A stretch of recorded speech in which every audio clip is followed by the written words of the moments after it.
வெளியே கோயில்களில் போயிட்டு வெளியே பரிகாரங்களை பண்ணுறதை விட பத்ரகாளி எங்கே இருக்கிறாளோ, அந்த சுடுகாடு எங்கே இருக்கோ, அந்த ஸ்மசானத்தில் அம்பிகை எங்கே தேடி போய் பிடிங்க. அங்கே போய் உட்காந்து பரிகாரங்கள் பண்ணும் பொழுது நம்மளுக்கு அதிபயங்கரமான ஒரு சக்தி கிடைக்கும்.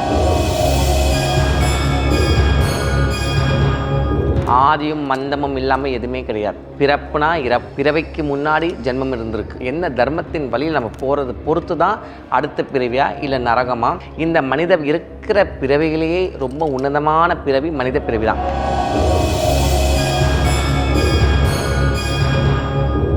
எல்லா தெய்வங்களும் சிவன் பக்கத்தில் உட்காந்துருப்பாங்க, இல்லை அம்பிகைக்கு முன்னாடி சிவன் உட்காந்துருப்பார், அம்மா வந்து பூஜை பண்ணுற மாதிரி இருக்கும். ஆனால் தக்ஷண காளி மட்டும்தான், மகா காளி பத்ரகாளி ஒன்று தான் ஸ்மசான வாசினி. அந்த அம்பிகை மட்டும்தான் பரமேஸ்வரன் கீழே இருப்பார், அந்த பரமேஸ்வரன் மேலே அம்பிகை நிற்பாள். எதனால் அம்மா வந்து அந்த மாதிரி ஒரு ரௌத்ர ரூபம் எடுத்தா?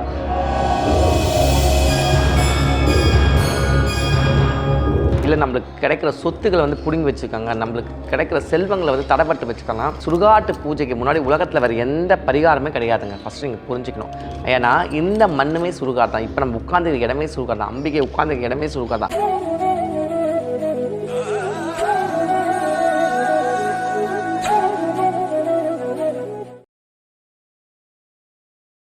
அனைவருக்கும் வணக்கம். நான் சாமுண்டி மலைக்கா பேசுகிறேன். இப்போ நம்ம எதை பற்றி பேச போகிறோன்னா, இன்றைக்கி மயான கொள்ளை. இந்த மயான கொள்ளை யாருக்கு சிறந்தது? எதனால் இந்த மயான கொள்ளைக்கு இவ்வளோ ஒரு பேர் புகழ்?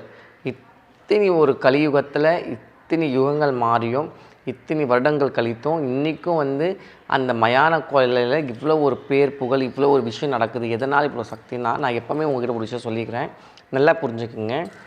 ஆதியும் மந்தமும் இல்லாமல் எதுவுமே கிடையாது. பிறப்புனா பிறவைக்கு முன்னாடி ஜென்மம் இருந்திருக்கு, இறப்புக்கு பிறகும் ஜென்மம் இருக்குது. அது நம்ம என்ன தர்மம் செய்கிறோமோ, என்ன கர்மாவில் நம்ம இருக்கிறோமோ, என்ன தர்மத்தின் வழியில் நம்ம போகிறது பொறுத்து தான் அடுத்த பிறவியா இல்லை நரகமா, இல்லை நம்ம செய்த பாவத்தின் விளைவால் மறுபிறவி எடுத்து அந்த பிறவியில் என்ன கஷ்டங்கள் துன்பங்கள் துயரங்கள் சொல்லிட்டு இருக்குது. அப்போது இந்த மனித இருக்கிற பிறவிகளையே ரொம்ப உன்னதமான பிறவி மனித பிறவி தான். இந்த மனித பிறவி எடுத்து நம்ம தர்மத்திலையும் ஆன்மீகத்திலும் தெளிஞ்சு நல்லபடியாக ஒரு மேல் நோக்கி இருக்கும் பொழுது எல்லா சகலவிதமான சௌபாக்கியங்களும் இந்த பூமியில் நமக்கு இறைவன் கொடுத்து அதை நம்ம வந்து அனுபவிக்கிறது மட்டும் இல்லாமல் நான் என்ற அகங்காரம் அழிந்து தான் என்ற நிலையில் வந்து தர்மத்தோட மற்றவங்களையும் நம்ம பார்த்து நாம் என்ற வாழ்க்கையில் வந்து உட்காரணும்.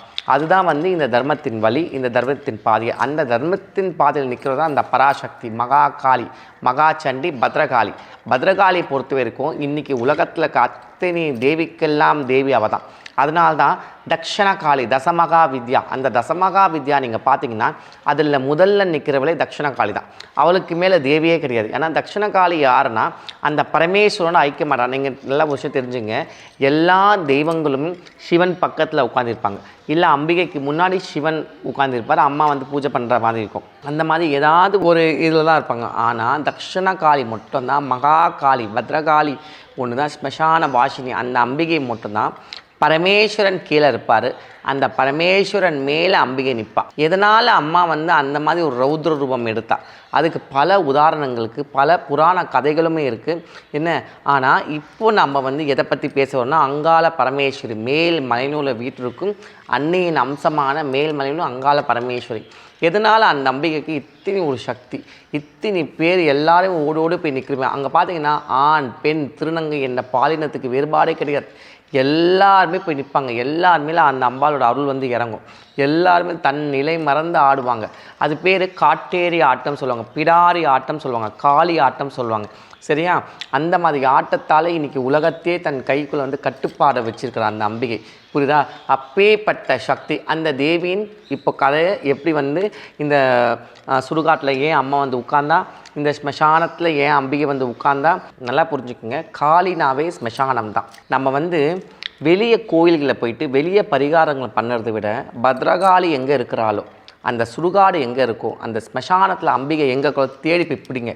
அங்கே போய் உட்காந்து பரிகாரங்கள் பண்ணும் பொழுது நம்மளுக்கு அதிபயங்கரமான ஒரு சக்தி கிடைக்கும், அதிபயங்கரமான ரிசல்ட்டு கிடைக்கும். அதுவும் வசிய பூஜையும் சரி, என்ன செய்வன சரி, மந்திரமாயமும் சரி, நம்ம கணவனை வந்து எவ்வளவு கூட்டு போயிட்டா, இல்லை பொண்டாட்டியை யாராவது வந்து இந்த மாதிரி மயக்கி வச்சுருக்காங்க, இல்லை நம்மளுக்கு கிடைக்கிற சொத்துக்களை வந்து பிடுங்கி வச்சுருக்காங்க, நம்மளுக்கு கிடைக்கிற செல்வங்களை வந்து தடைப்பட்டு வச்சுக்கலாம்.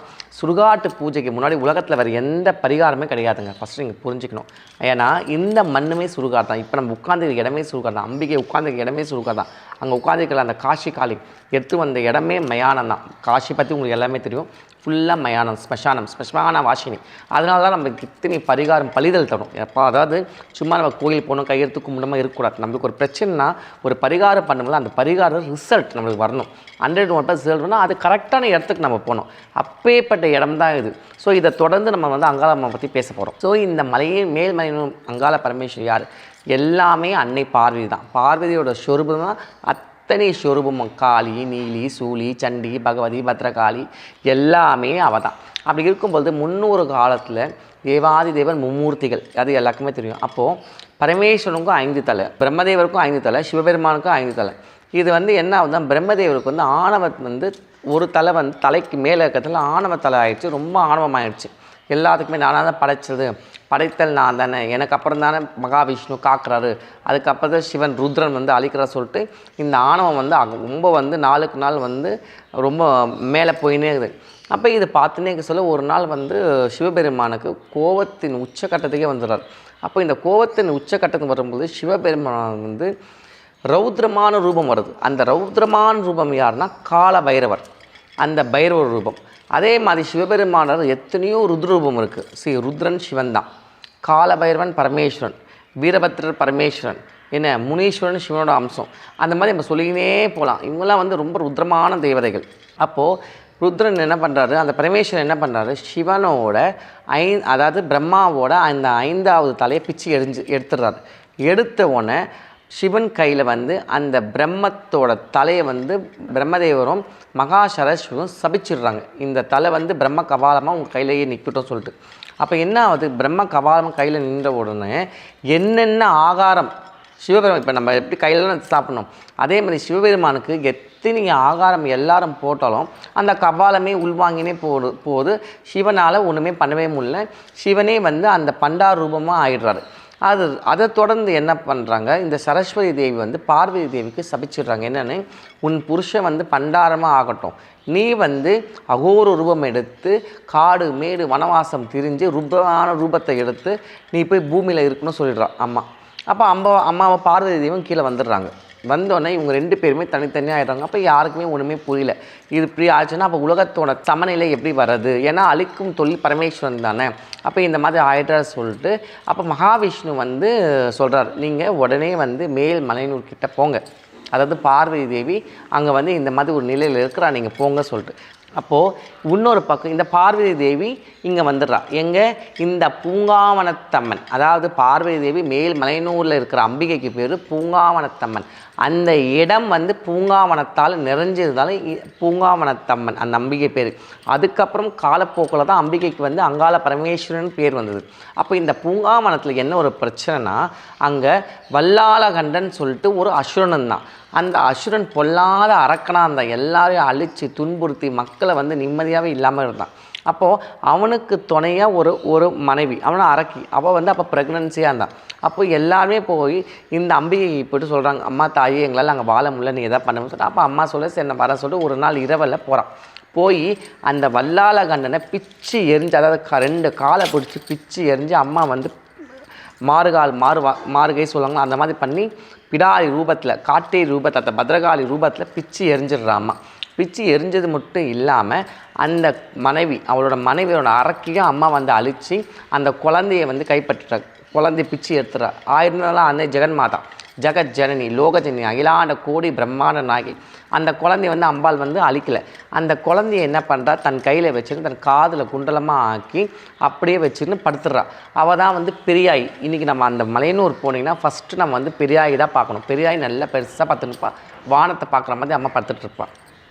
அதை தொடர்ந்து தான் மேல் மலையனூர் அங்காள பரமேஸ்வரி உட்காந்துருப்பாள். அந்த அம்பிகையோட சக்தி என்னென்னா, அவளோட கண் நேரில் வந்து எதை பார்த்தாலும் பஸ்பமாக்கிடுவாள். அதனால் என்ன பண்ணிடுறா, நாகதேவதைகள் என்ன பண்ணுறாங்க, நாகசக்திகள் ஒன்று சேர்ந்து நாகதேவதை ஆவாகனம் பண்ணி நாகதேவியாகவே அம்பிகை வந்து நாகஸ்வரூபமாகவே நாகப்புத்து வந்து இழிச்சிருக்கு. ஸோ அம்பிகையோட எதிரில் வந்து டைரெக்டாக கதவு கிடையாது. அதாவது அம்பாள் இங்கே இருக்கிறான்னா அம்பிகைக்கு முன்னாடி வந்து பெரிய புத்து வந்து வளர்ந்துருக்கும். அந்த புத்தை தான் அம்மா பார்த்துட்ருப்பாள். அதே மாதிரி அவளோட இன்னொரு அம்சம் பத்ரகாளி, மகாகாளி, அந்த சண்டி அங்கே நின்றுப்பா சுடுகாட்டில் சுடலில். சரியா? ஸோ இதை சம்மந்தப்பட்டு தான் நம்ம வந்து அந்த ஸ்மசான கொல்லையே வந்து அம்மாவோட திருநாமம். அது ஏன்னா அப்போ என்ன நடக்குதுன்னா, அந்த அசுரனை அம்மா அழித்து அந்த அரக்கியும் அம்மா அழித்து அம்மா ஒன்று உக்ர ரூபமாக ஆயிடுறா. உக்ரரூபமாக ஆகும் பொழுது அப்போது நாராயணன் என்ன பண்ணுறது, தேவர்கள் சொல்லி அம்மாவை சாந்திப்படுத்தணும், அம்மாவுக்கு படையிலிட்டு சாந்திப்படுத்தணும்னு சொல்லிட்டு அம்மாவுக்கு வந்து எல்லா விதமான சாதம் நைவேத்தியம் பண்ணி அம்மாவை சாந்திப்படுத்துகிறாங்க. அப்போ சாந்தியமாறா. சாந்தமான பிறகு பரமேஸ்வரன் அங்கே வராரு இந்த மாதிரி பண்டார் ரூபத்தில். அப்போ பண்டார் ரூபம் வரும்பொழுது அம்மாவுக்கு தெரிஞ்சு வந்து தன் கணவன் சொல்லிட்டு உடனே என்ன பண்ணுறான், அவளுக்கு செஞ்சு அந்த நைவேத்தியம் சாப்பாடில் அவளே செஞ்சு ஒரு உருண்டையை அந்த கபாலத்துக்கு போடுறான். அந்த கபாலம் சாப்பிடுது. 2வது உருண்டையுமே அந்த கபாலத்துக்கு போடுறா, அதையும் சாப்பிட்றா. 3வது உருண்டை அந்த கபாலத்துக்கு போடுற மாதிரி போட்டு கீழே போட்டுறா. கீழே போட்டோன்னா அந்த கபாலம் என்ன பண்ணுறது, அவள் கையிலேருந்து, அதாவது பரமேஸ்வரன் கையிலேருந்து கீழே வந்து அந்த அந்த சாதத்தை வந்து எடுக்கும் பொழுது அம்பிகை என்ன பண்ணுறா, அந்த கபால தலையை காலால் மிதித்து உக்ரமான நிலைக்கு வர மகா காளியாகவே வெளியே வரா. அந்த மகா காளி தான் இன்றைக்கும் வந்து சூறையாடுவாங்க. அதாவது சுடலில் போய் சூறையாடுவாங்க. இந்த புராண கதையை தொடர்ந்து இப்போ எல்லாரும் சாமியார் இருப்பவங்க பார்த்திங்களா, அவங்க எங்கே ஆரம்பிப்பாங்கன்னா சிவராத்திரியில் ஆரம்பித்து சுடுகாட்டில் போயிட்டு சூறையாடுவாங்க. அப்போ அந்த சுடுகாட்டில் என்ன பண்ணுவாங்க, அந்த அரக்கனோட பேர், அதாவது அந்த அரக்கனவையே மையமாக வச்சு பெரிய உருவம் போடுவாங்க. உருவம் போட்டு அதில் வந்து எல்லா விதமாக காய்கறி வைப்பாங்க, ஆட்டோட குடல், அந்த மாதிரி எல்லாத்தையும் அந்த ஈரக்கொலை எல்லாமே வச்சு உள்ளே வந்து பெரிய சுடுகாட்டில் உருவம் போட்டு எல்லாமே சாமி ஆடுறவங்களாம் ஆடிட்டு வந்து அந்த அரக்கனையே அம்மா குத்தி கிழிக்கிறதா ஐதீகம். குத்தி கிழித்து எடுப்பாப்போம். அப்போ அதுக்கப்புறமா என்ன ஆகுது, அப்போ தான் அம்மா சாந்தமாறா. அதுக்கப்புறமா சாந்தமாகவே அம்மாவுக்கு வந்து எல்லா விதமான படையில் போட்டு சாந்தப்படுத்துகிறாங்க. அம்மா திருப்பி எப்படி சாந்தமான அந்த மலைநூலில் அங்காள பரமேஸ்வரி எப்படி சாந்தம், அங்கே அக்னி தீர்த்தம் இருக்குது. சுயம்பா வந்து அக்னி தீர்த்தம் அம்பாளால் அனுகிரகப்பட்டது, அது அம்பாளால் உருவாக்கப்பட்டது. இன்றைக்கும் பித்து பிடிச்சவங்க, பேய் பிடிச்சவங்க, செய்வினையால் பீடிச்சவங்க, என்ன வாழ்க்கையில் எல்லா துன்ப துயரங்களை இருக்கிறவங்களாம் அந்த அக்னி குளத்தில் போய் ஃபஸ்ட்டு முங்கணும். அந்த அக்னி குளத்தில் முங்கி அந்த அம்பிகை இப்படி ஒரு அர்ச்சனை பண்ணிட்டு வந்து நம்ம வீட்டுக்கு வந்துட்டால் எல்லா விதமான துஷ்டங்களும் ஒளிஞ்சு நன்மையே வரும்னு ஐதீகம். அதுதான் வந்து இன்றைக்கும் வந்து காலங்காலமாக வந்து மக்கள் வந்து அதை வந்து செஞ்சுன்னு இருக்கிறாங்க. அது மட்டும் இல்லாமல் கல்யாண தடங்களுக்கு அங்கே குழந்தை இல்லாதவங்க, இன்னும் பிஸ்னஸில் ரொம்ப கஷ்டப்படுறவங்க, வருமானம் இல்லவங்க, வெளிநாட்டு போவாங்க, படிப்பு இல்லவங்க, அறிவு இல்லாதவங்க, என்னென்ன சொல்லினே போகலாம். உலகத்தில் அத்தனை விதமான துர்த சக்திகளுக்குமே நம்ம வாழ்க்கையில் என்னென்ன தேவைப்படுதோ அங்கே போய் அந்த அம்மா வரும்பொழுது, வெளியே வரும்பொழுதோ, இல்லை இந்த டைமில் தேர் வரும், இந்த டைமில் அம்பிகை அங்கே வரும்பொழுது அப்போ வந்து கொல்லை வாரி விடுவாங்க. நீங்கள் பார்த்துக்குங்க, எல்லா விதமான காய்கறி சாப்பாடு செஞ்சு என்ன எல்லாமே அந்த அந்த கொல்கட்டை, சுண்டல், பல வகைகள், இன்னும் அதே மாதிரி காய்கறி வகைகள் எல்லாமே செஞ்சு அம்மாவுக்கு படையில் எடுத்து அந்த கொல்லையை வாரி அடிப்பாங்க. வந்து சாமி அடி வந்து வாரி அடிப்பாங்க. அந்த வாரி அடிக்கும் பொழுது அந்த கொல்லை நம்ம கைக்கு வரணும். அந்த கொல்லையிலேருந்து ஒரு கை எடுத்து நம்ம சாப்பிட்டு வச்சுங்களேன், குழந்தை நிற்கும். அதே மாதிரி கல்யாண தடங்கள், தோஷங்கள், சாபங்கள் எல்லாமே. ஏன்னா சிவபெருமானுக்கே பிரம்மஹத்தி தோஷத்தை தீர்த்த இடம் மேல்மலையனூர். அப்போ யோசிச்சுப்பாங்க அதோட சக்தி என்னென்னு சொல்லிதான். அதனால் வந்து மேல்மலையனூர் இதுதான் வந்து இந்த அம்மாவோட ஸ்டோரி. இது மட்டும் இருக்கா? கிடையாது. இது வந்து இப்போ சவுத்தில் வந்து நம்ம வந்து இந்த மாதிரி மேல்மலையனூர் அங்காள பரமேஸ்வரி இதே மாதிரி வைக்கணும். இப்போ இதே நீங்கள் நார்த்தில் பாருங்களேன், நார்த்தில் பார்த்தீங்கன்னா காசியில் நீங்கள் எடுத்துக்கணும். இப்போ நீங்கள் காசியில் பார்த்தீங்கன்னா காசியில் அன்னபூரணி இருப்பாள். அன்னபூரணி யார்? விசாலாட்சி. அதாவது இச்சாசக்தி, ஞானாசக்தி, கிரியாசக்தி. மதுரை மீனாட்சி, காஞ்சி காமாட்சி, காசி விசாலாட்சி. நம்ம வந்து நேர்கோட்டிலேருந்து பார்க்கும் பொழுது மூணுமே வந்து ட்ரையாங்கிள் ஷேப்பில் இருக்குன்னு சொல்கிறாங்க. அதாவது வந்து முக்கோண வடிவில் வந்து 3 அம்பிகையுமே வந்து உலகத்தை ஆட்சி புரிதா சொல்கிறாங்க. அப்போ அந்த காசி விசாலாட்சி என்ன அம்பிகை வந்து மகாராணியாக அங்கே வந்து இருந்ததா ஐதீகம். அப்போ அந்த மகாராணியை குறித்து சிவபெருமான் வந்து பண்டார ரூபமாக அங்கே போகும் பொழுது இதே மாதிரி தான் அங்கேயும் வந்து அன்னபூர்ணி என்ன பண்ணுறா, தன் கையால் அன்னம் விடுறா. இன்றைக்கும் நீங்கள் அன்னபூர்ணியோட ஃபோட்டோ நீங்கள் பார்த்தீங்கன்னா கையில் வந்து அம்மா அன்னத்தை வச்சுருப்பா, அன்னக்கிண்ணை வச்சுருப்பா, ஒரு கரண்டி வச்சுருப்பா. சிவபெருமான் வந்து அதை தாங்கி இப்படி வாங்குற மாதிரி இருப்பார். ஸோ அதெல்லாம் வந்து எவ்வளோ ஒரு விஷயம் பாருங்கள். அதோட உக்ர ரூபம் தான் இன்றைக்கும் அந்த காசியில் ஸ்மசான வாசினி மகா காளி. நம்ம இங்கே வழிபடுற காளியும் அந்த காளி தான், அகோரிகள் வழிபடுற காளியும் அதுதான். எப்பேற்பட்ட பிணமோ இன்றைக்கி நாராது. இன்றைக்கி அந்த ஒரு சின்ன ஸ்மெல் கூட வராமல் இருக்கிறதுக்கு காரணம் அந்த மகா காளி தான். இன்றைக்கும் நம்ம யாக குண்டத்தில் எத்தனை பலிகள் போட்டாலும் சரி, எத்தனை விதமான மிளகா, காஞ்ச மிளகாலேருந்து இன்னும் மிளகுலேருந்து மஞ்சள்லேருந்து ரத்தம்லேருந்து ஆட்டு தலையிலேருந்து என்ன மாதிரி பொருட்கள் இங்கே போட்டாலும் ஒரு சின்ன ஸ்மெல் கூட வராது. அதுக்கு காரணம் முழுக்க முழுக்க அந்த அகோரிக வழிபடுற அந்த மகா காளி, அந்த தட்சிண காளி தான். ஸோ இதெல்லாம் இந்த சிவராத்திரி அப்போ இந்த ஸ்மசான கொல்லை ஆரம்பிக்கும். அதனால தான் கும்பமேளாவில் கூட பார்த்திங்கன்னா இந்த சிவராத்திரியில் தான் முடிக்கிறாங்க. இப்போ இங்கே சவுத்தில் பார்த்திங்கன்னா இந்த சிவராத்திரிலேருந்து ஆரம்பிப்பாங்க. இந்த மேல்மலை அங்காள பரமேஸ்வரி எங்கன்னு பார்த்தீங்கன்னா இந்த சிவராத்திரியிலேருந்து முடிஞ்சு மறுநாளுக்கு அமாவாசை, அந்த அமாவாசைலேருந்து இவங்க இந்த பரிகார பூஜையை ஆரம்பிப்பாங்க. ஸோ எல்லாமே அன்னையின் விளையாட்டு தான், எல்லாமே அம்பிகைக்கு தான் போகுது.